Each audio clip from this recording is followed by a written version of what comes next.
Hello' everyone, মই তনিষ্কা। আজি মোৰ কিটচেনৰ ফালৰ পৰা ভিডিঅ' এটি লৈ আপোনালোকৰ মাজলৈ আহিলোঁ। আৰু আজি মোৰ ভাড়াঘৰত আলহী অহাৰ কথা আছিলে, সেই হেতুকে ভাবিলোঁ আজি মই কিনো ডিছ আলহীৰ কাৰণে বনাওঁ আপোনালোকৰ লগতো শ্বেয়াৰ কৰি থওঁ ভিডিঅ'ৰ। আৰু এনেদৰে ৰেচিপি ভিডিঅ' শ্বেয়াৰ কৰা মোৰ আগে পিছে একেবাৰে অভ্যাস নাছিলে, যিহেতু খুব কমেই ৰন্ধা হৈছিলে আৰু যেতিয়া ৰন্ধা হৈছিলে ভিডিঅ' তেনেকৈ খুব কমেই কৰা হৈছিলে। আৰু এতিয়া যিহেতু নতুনকৈ কামসমূহ শিকি আছোঁ আৰু আপোনালোককো জনাইছিলোঁ যে নতুন মেকআপৰ বাহিৰেও নতুন কিছুমান ভিডিঅ' দিবলৈ চেষ্টা কৰিম মোৰ ডেইলি লাইফৰ। তথাপিও ডেইলি লাইফষ্টাইলৰ ভিডিঅ' ৰেগুলাৰ বেচিকত মই কৰিব পৰা এতিয়ালৈকে হোৱা নাই, সময়ো অলপ ইফাল সিফাল হৈ আছে। তথাপিও চেষ্টা কৰিছোঁ নিজৰ ফালৰ পৰা। আৰু ৰেচিপিৰ ভিডিঅ' বুলি নহয়, নিজে ভাল পোৱা কামসমূহ আপোনালোকৰ ওচৰত শ্বেয়াৰ কৰিছোঁ। ইয়াত নানা ধৰণৰ ভুলভ্ৰান্তি হ'ব পাৰে।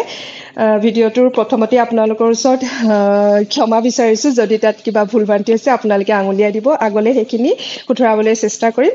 বাকী এয়া মই মাছৰ তৰকাৰী বনাই আছোঁ লাহে ধীৰে, যিহেতু আলহীক ডিনাৰৰ কাৰণে ইনভাইট কৰিছিলোঁ, সেইবাবে এয়া মাছৰ তৰকাৰী সকলোৱে জানেই চাগে খুব ধুনীয়াকৈ। আৰু ময়ো তেনেদৰেই চেষ্টা কৰিছোঁ অলপ হ'লেও।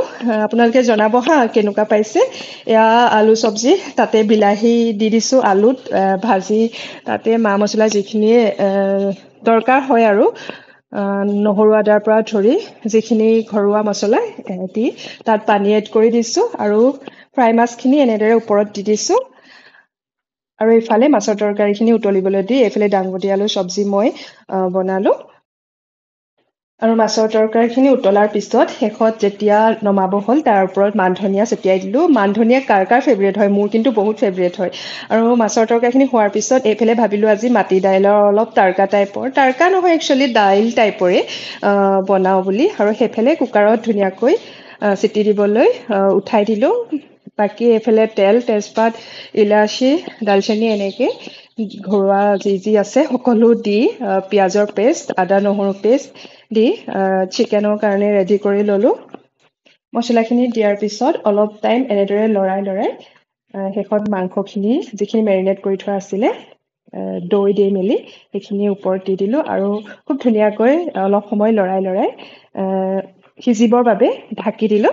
আৰু আনফালে এয়া কেপচিকাম, পিঁয়াজ আৰু অলপ ৰাখি থোৱা চিকেন আৰু লেগ পিচ কেইটা এনেদৰে আন এখন কেৰাহীত ফ্ৰাই কৰি ল'লোঁ।